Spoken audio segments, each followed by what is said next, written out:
सजाया था मैंने, आंखों में सपने सजाया था मैंने, दिल की गहराई में बसाया था मैंने। अब जाकर मुझे मालूम हुआ यारों, अरे अब जाकर मुझे मालूम हुआ यारों, पत्थर से दिल लगाया था मैंने।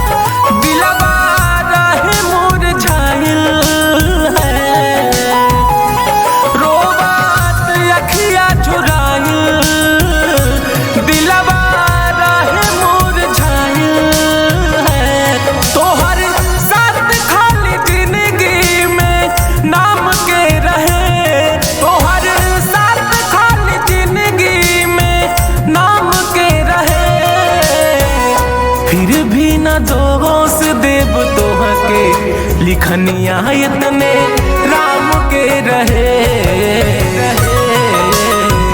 फिर भी न दोष देव तोहके लिखनिया इतने राम के रहे।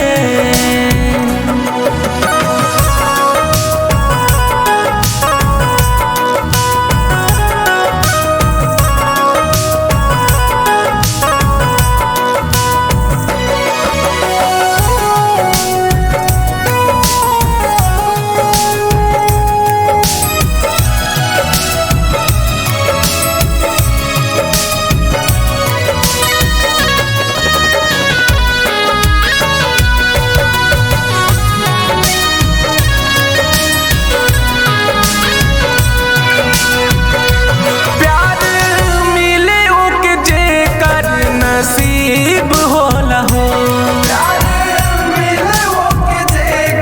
नसीब होला हो, खेला किस्मत के बहुते अजीब होला हो।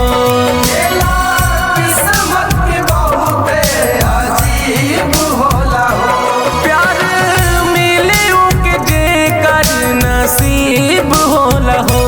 खेला किस्मत के बहुते अजीब होला हो। प्यार के भीत भरल ना काम के रहे। प्यार के भीत भरल ना काम के रहे। फिर भी न दोष देव तोहके लिखनिया इतने राम के रहे। फिर भी न दोष देव तोहके लिखनिया इतने राम के रहे।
लिखनिया इतने राम के रहे। फिर भी न दोष देहब तोहके लिखनिया इतने राम के रहे।